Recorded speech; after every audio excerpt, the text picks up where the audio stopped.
opening number Hey! first. Welcome. I don't know what episode number this is anymore. This is 4. But we're still in season 1. Season 1 seasons. Yes. I love it. Tayo Okay. ng season 1. Okay. We're in a different set today Yeah. from the previous one. Just because, level up na.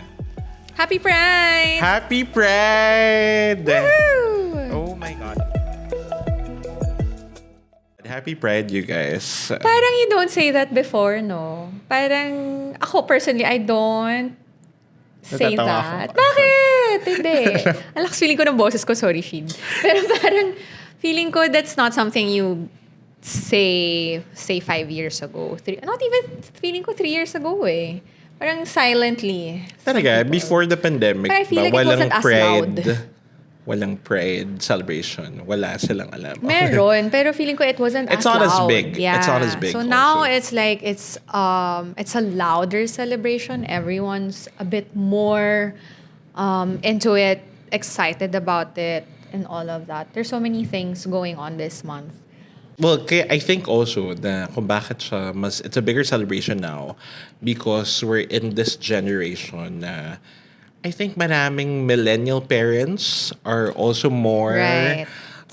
accepting of Yeah. their Gen Z kids who are in the LGBTQIA+ community. So even the millennial parents are celebrating with these kids. We even with see that these- here in the studio. Yes. A lot of our clients, they come in here for whatever reason it is, and then they're with their parents. Right. And, ano ba? Hindi orientation. Yung expression niya pagpasok is still, oh no, there we go, SOGIE. Oh no. SOGIE. SOGIE. Ako mas comfortable ako saying SOGIE. Cute nga yung SOGIE. I don't know. Okay, Is there a proper term?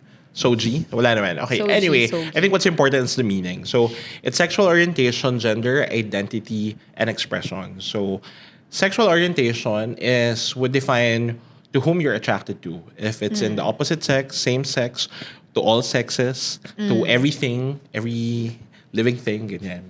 Could be that. Di ba mayroong mga pansexual, homosexuals, heterosexuals. So that's what it will define you. Na parang, in terms of sexual orientation, I'm attracted to the same sex, therefore I am a homosexual.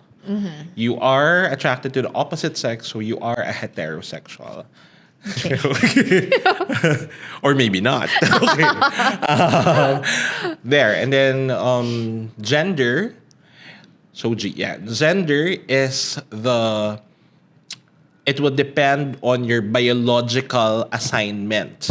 That's what you're born into? Yes. Okay. So if you have the female, that's male or female. So yun yung proper terms. So male and female. In Yes. terms of Gender. Okay. You know, guys, like I'm not an expert to this, so you guys can comment down below if you have some, If you are a corrections or SOGIE whatever. expert, also Yes. feel free to message us so we can do it as a workshop also. Yes. And then identity is how you identify yourself. For example, your sexual orientation is you're a homosexual, meaning you're attracted to The same. the same sex, right? But you still identify yourself as how is that? How does that work? Pag identity, if you're homosexual, so you're attracted to same Opposite. sex. Same. Same sex, right? And then the identity is you're gay. Is that the identity? What are the different types of identity? Here you go. This is better. Okay. May go. visuals. Okay. Insert visuals. Gender identity is your woman. What's cis?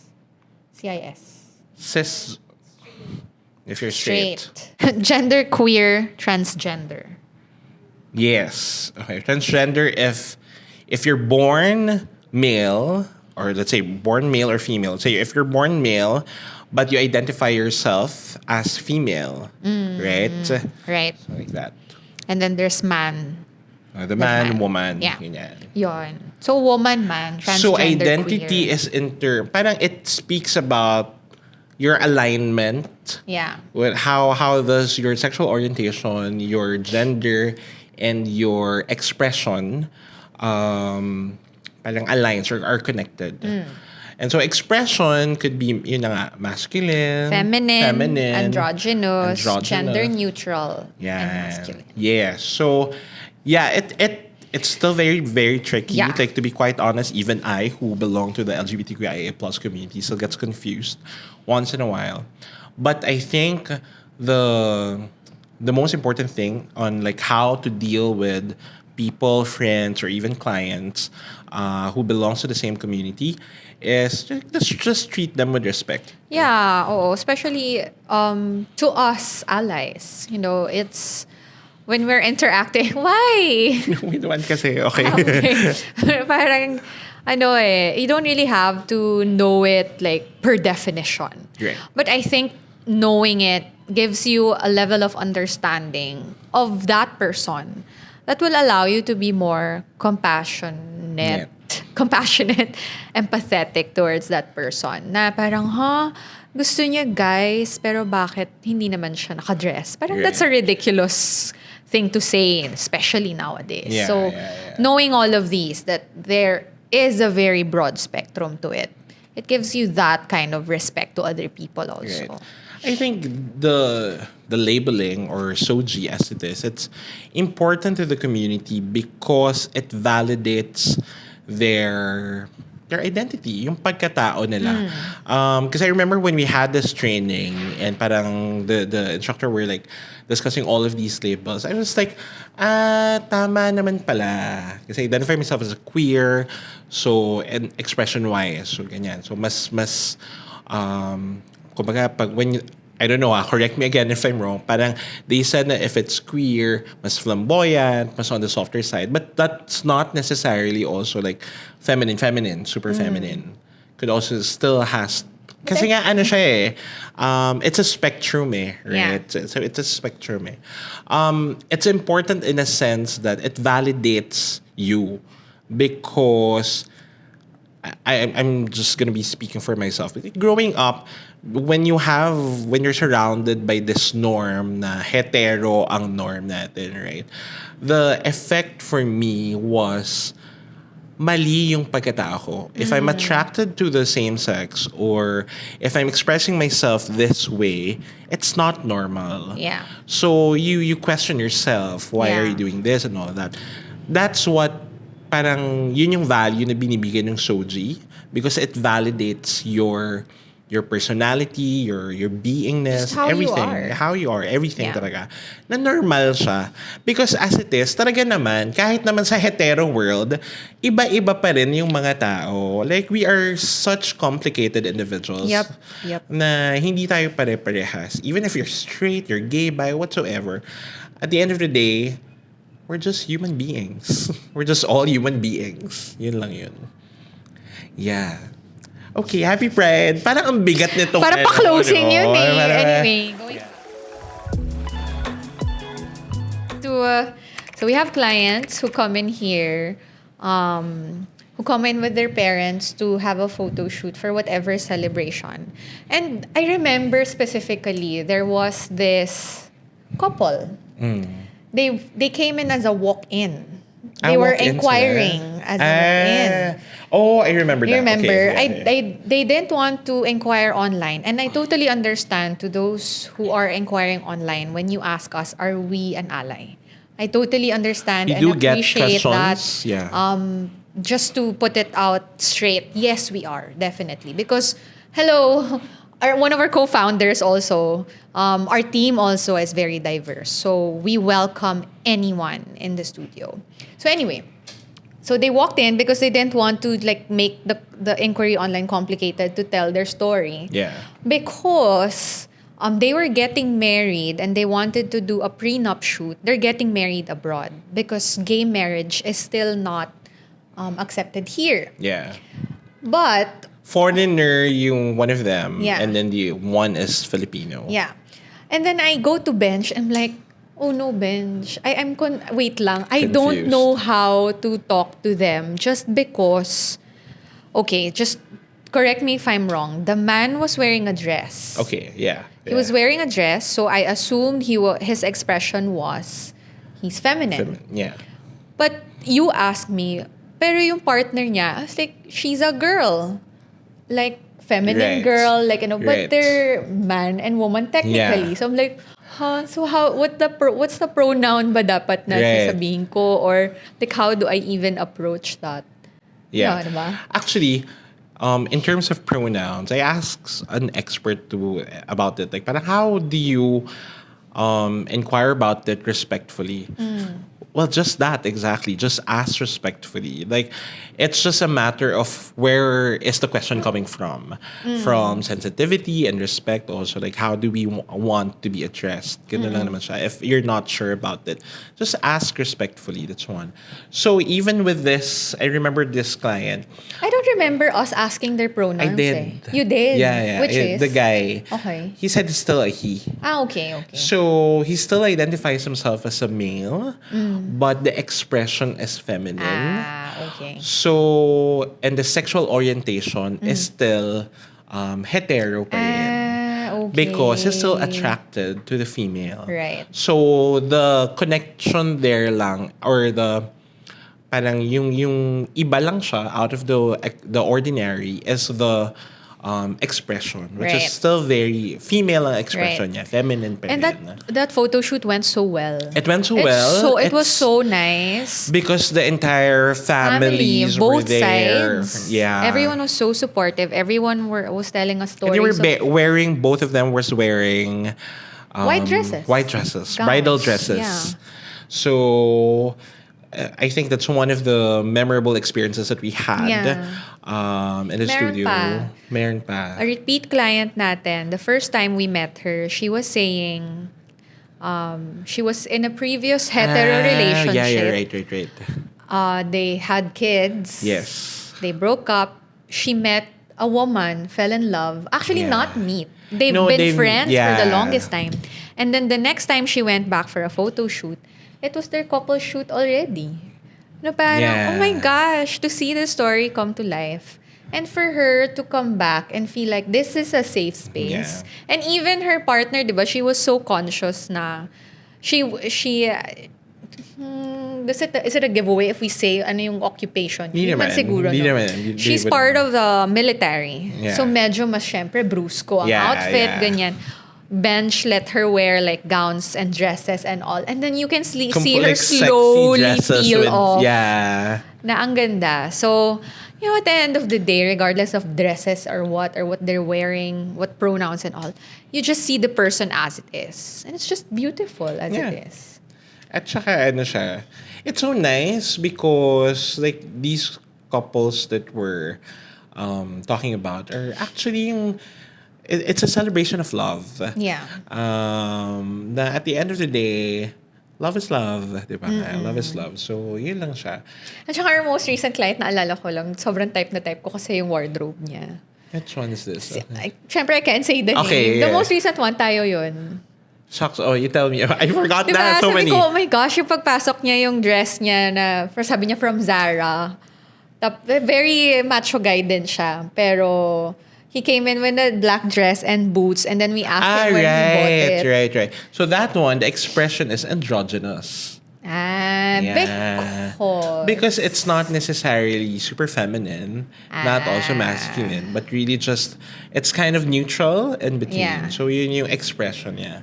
Androgynous. It's not also, you wouldn't consider that as feminine also, di ba? Hindi Diba? din. So- Hindi nga din. So yun. I love the outfits though. I love the outfits. Love seeing different clients of all sorts because you see so many different creative expressions na pwede pala yun, no? You get an Yes. idea na, that's nice pala together. I think that's one of the perks that we have here working in the studio is that yun nga, we get to meet such diverse individuals. In that sense, parang mas lumalalim yung compassion mo towards other people because kasi when they sit in the makeup area, chika kaagad yun eh. And the chika, the connection.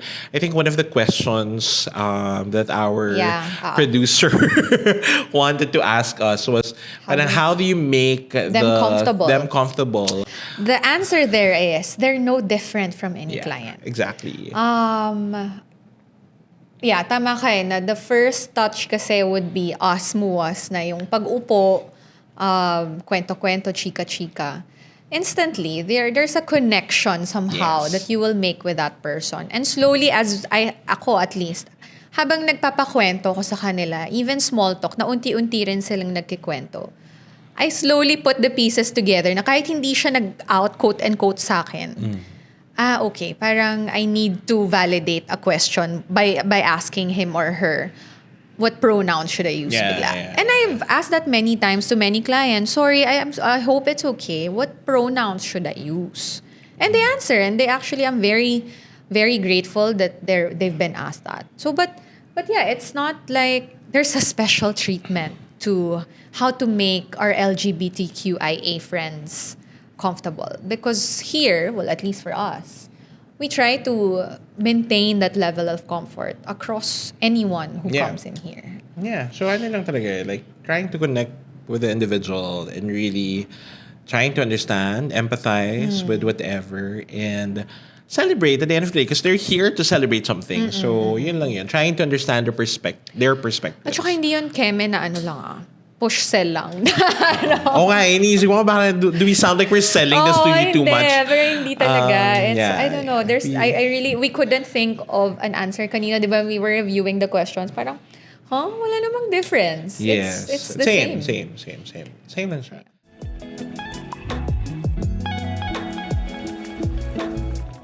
Oh my God, the best experience with someone from the LGBTQIA plus community. Ito, building the business with Ben. Wow! Worse I yung, am my best experience. worse yung nung outing namin last Oh my month. God. So, there were 3 rooms. So, we divided it to the girls' rooms, boys' rooms, and then us. Ang ganda dapat nung isang room na, amin na to, pero isa lang yung kama. So, kami yung magkatabi ni Bench, may unan sa gitna. Yun yung worst. Protection yun. Para Protection yun, para hindi niya ako masapak. Masapak or what. I know, the best experience, I have a lot of good friends in the LGBTQIA plus community. And both, gay, lesbian, I have some of my closest friends are from the community. So, wala eh. Parang at the end of the day, hindi naman nagmamatter kung anong LGBTQIA plus ka. It's just that, yun, ganun sila. We're just very, very accepting. I guess that. And a lot of my friends who are in the community are very excellent in their fields. Because... It's diba? It's a stereotype to say LGBTQIA creatives sila nag-accept. It's such a stereotype. It's a stereotype. Actually, it is a stereotype. Yeah. Because there are a lot of LGBTQIA plus. Ano yun? Shorter version. Let us know kung meron. People in the community na who thrive in the corporate world, not necessarily in the Finance. creative world, right? Yeah. So that's IT. hindi siya, oh my God, I hate those. Na parang, Oo nga. yung parang, yung mga medyo in the older generation, na parang would stereotype us to be, kailangan alam mong how to style or how to do Kailangan makeup magaling magdamit. or and all Kailangan that, creative. right? So I guess that's a common misconception. Yeah. And it boxes the community to That's true. that. I don't think I have any worse or best. I can't categorize it because if I would think of a very bad experience with someone, it's not because they were gay or lesbian or what. It's just because something happened. But it's not directly related to that person's identity or orientation. Kasi kahit straight naman siya, Oo. pwede namang mangyari pa Exactly, rin. exactly. Totoo yun. Wala naman akong, me as a straight person, wala naman din akong na-experience na any, unfortunately, I guess some people would feel like they were harassed or something, or they were embarrassed, or they were But there are hurt. a lot of straight people who does that too. Yeah, by someone who's gay. But Yeah. even a straight person can do that. Yeah. Okay. So, I guess not. No, we're just the best. Okay. Oh my gosh. Okay. The question for me, it's kind of hindi ako makarelate masyado, honestly. Because Sige nga, what's your coming out story? Okay lang ba I ikwento mo? didn't have an official coming out.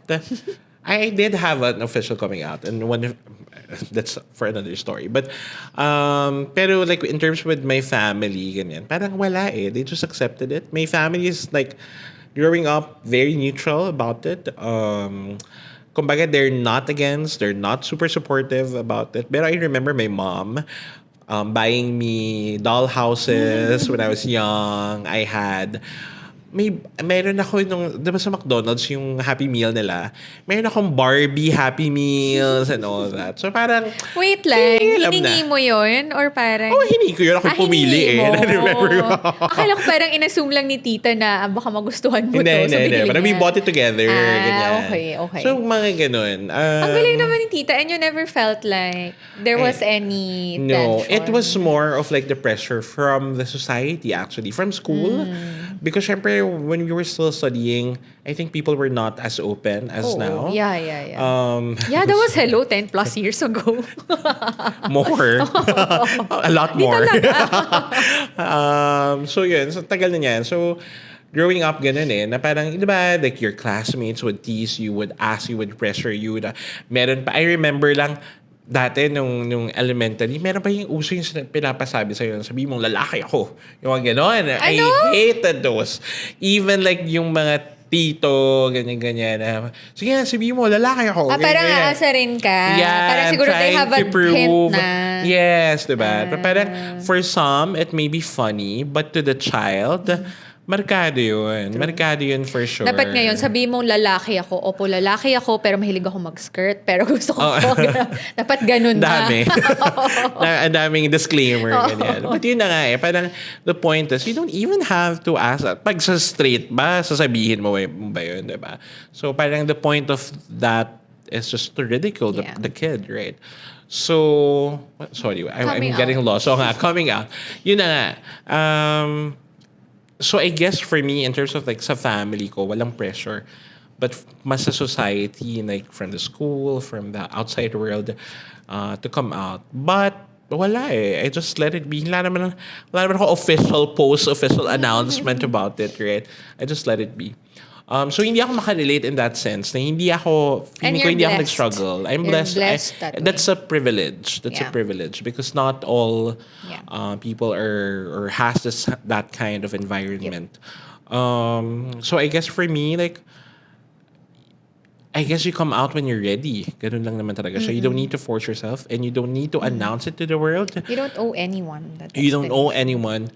But for me, it's more of like, when you don't come out and when you stay in the closet, it's more of like mas accepting to yourself, even to yourself, na ito ka.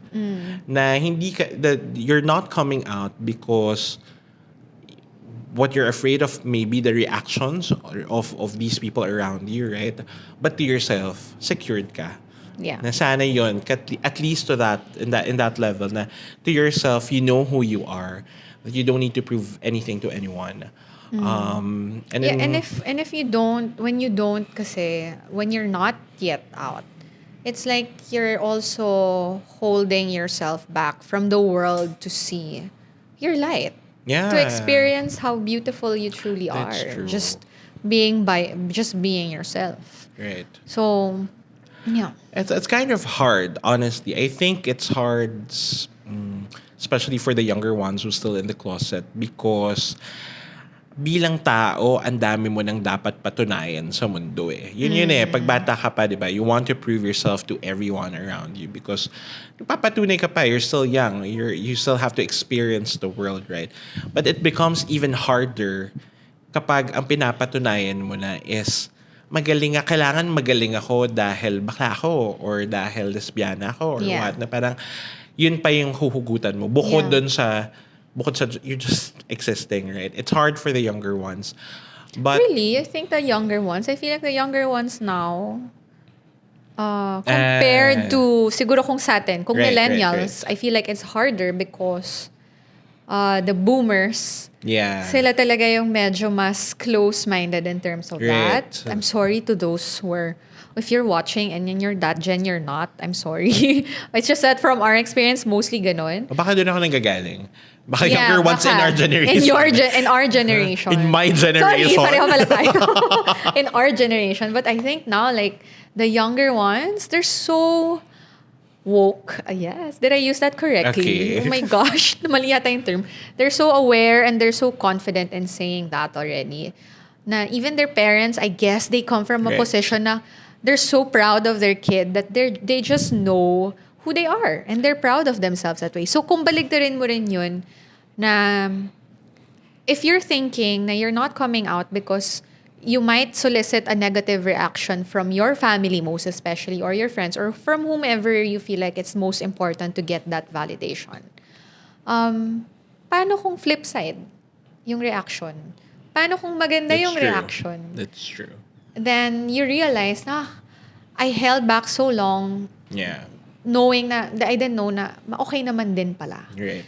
So, yeah, ako, for me, from someone who's straight and comes from a very traditional. I don't know Are we a traditional family? Kind ko, of. tingin mo? Yeah, we Yeah. are. Okay, very traditional family. Although in our wedding, naalala ko, tinanong pa ni mom yan. Kasi may man of honor, my bestest friend, Right. he's gay. Yeah. And my mom asked pa our pastor, I remember, okay lang ba yon na yung maid of honor ni Janine bakla? And then I was so happy because that pastor, who also is my ninong, goes, oo naman, bakit hindi ba siya tao? I love it. So parang ko, that's so nice. So Coming parang, from a pastor. yeah, so Yeah, parang ko, love it. that's nice. So parang okay. Kaya ako napatanong na traditional ba kami kasi may baling ganun. Yeah. So, but yeah, take your time.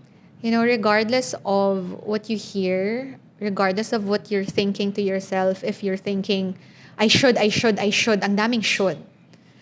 Just remind yourself na, minus all of those thoughts, I'm happy with myself. So when you're comfortable with that thought, when you're 100% loving yourself that way and being able to say na, yes, I'm comfortable here, I hope someday you find that time, that opportunity, and the people to listen to you when you can finally really say that out loud. And even if you can't, well, who Okay. says you have to? Yeah. It doesn't really, no one really solicits. No one really should give an answer to anyone. Okay. Bye. Oh, it's done. Yun na yun. Yun na yun. It's done. Okay. Happy Pride, everyone. Yun lang. I think the Pride is a protest, right? So it's very important that we put our support out there. So I hope you guys share your support if you're an ally. If you're not, my God, where have you been living? Oh my gosh, It's galit siya. 2024. If you're an ally, if you're a member, just be out there. It's a celebration of our authenticity, our humanity, everything. So, yeah. Happy Pride! Happy Pride!